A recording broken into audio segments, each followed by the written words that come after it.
Салам достор, азыр биз Python'da файлдарды түзүү жана сактоо боюнча жана терминал менен иштөө боюнча бир аз сөз кылабыз. Негизи PyCharm'да орнотуп жатканда биз алгач проект түзгөнбүз. Бул PyCharm'да түзгөн проекттин артыкчылыгы ал жерде бул venv деген пакет автоматтык түрдө түзүлөт. Бул пакет эмне үчүн керек? Эгер сиз Django менен иштегиңиз келсе, ушул пакет керек болот. Бул виртуалдык чөйрө, же болбосо орусча виртуальная среда деп аталат. Анын ичинде ошол Django'ну иштетүүгө керек болгон мындай папкалар бар. Эми биз өзүбүз жөнөкөй бир проект түзүп, анын ичине бир-эки файл сактап көрөлү. Ал үчүн бул жага кирип, өзүбүздүн проектти D дискке сактайлы. Эмне үчүн C эмес? Анткени C'да жай аз, андан кийин бул жакта негизги Windows системасы сакталган. Ошондуктан бул C дискти керек эмес файлдар менен толтуруунун кажети жок. D дискте жетишерлик жай бар. Бул жерге өзүбүз жөнөкөй бир проект түзөлү. Ал проекттин аты Python окуу болсун.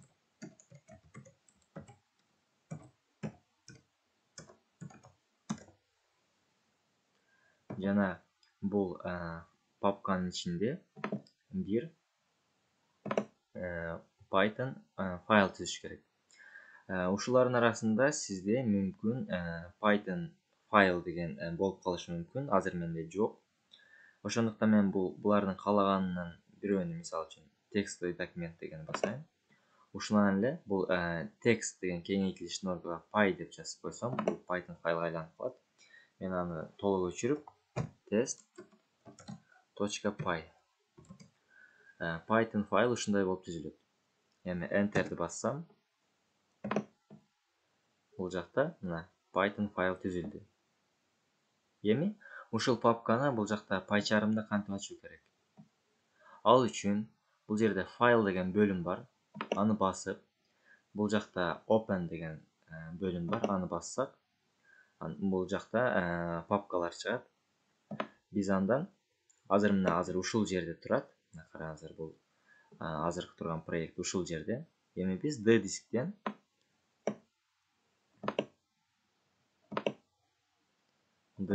жанагы түзгөн проектти ачышыбыз керек. Анын аты Python окуу болчу, мынакей. Ушуну басабыз, жана окуп басабыз. This window дегенди басыш керек. Мынакей, биздин жөнөкөй проект ачылды. Анын ичинде test.py деген файл бар. Эми файлды сактоонун дагы бир жолу ушул редактордун жардамы менен сактасак болот. Ал үчүн файл деген бөлүмдө new деген баскычты басыш керек. Жана бул жерге файл. Экинчи файлдын атын окуу деп коелу. окуу.py. Кеңейлиши менен жазсаңыз, бул файлды сактоо оңой болот. Enterди бассак, мынакей сакталды. окуу.py. Эми караңыздар, PyCharm'да автоматтык түрдө сакталат. Азыр ушул папканын ичинде окуу.py деген файл бар. Аны текшерүү үчүн мына жанагы папкага киребиз.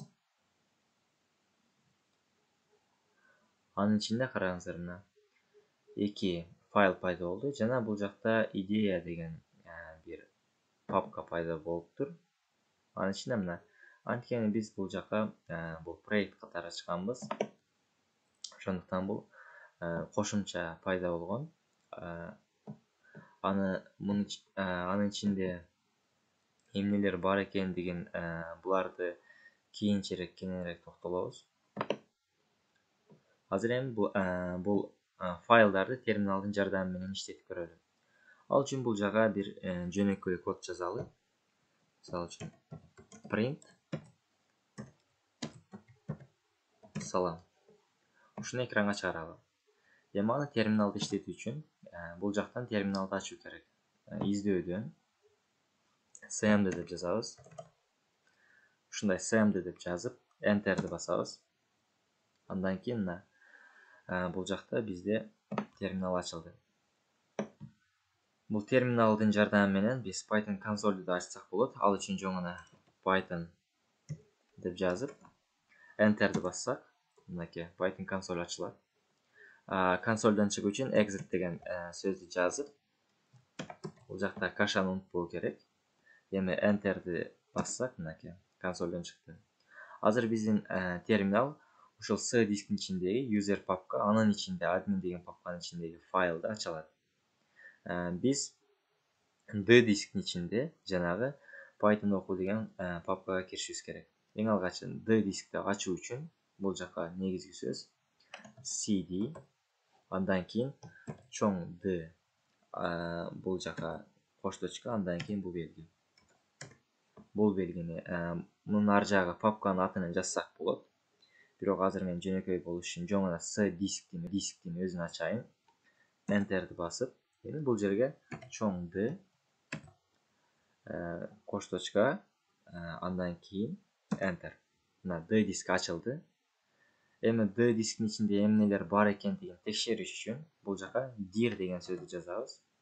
Ал эми сиз Linux'та иштесеңиз бул жака ls деп жазасыз. ls, мынакей. ls Windows'та иштебейт. Ошондуктан dir деп жазабыз. Enter'ди бассак, мына анын ичинде ушундай папкалар бар. Алардын арасында, эгер карасаңыздар, мына биздин жанагы ачкан Python окуу деген папкабыз бар. Эми ошол Python окуу деген папканы ачуу үчүн cd Python окуу деп жазыш керек.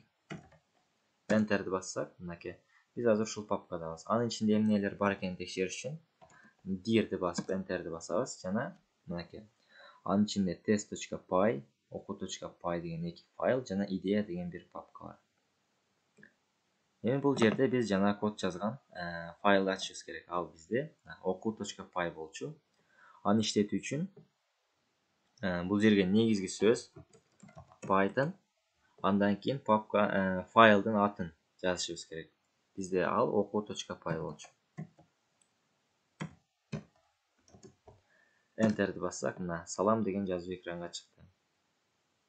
Негизи терминал менен иштөө ушундай эле жөнөкөй.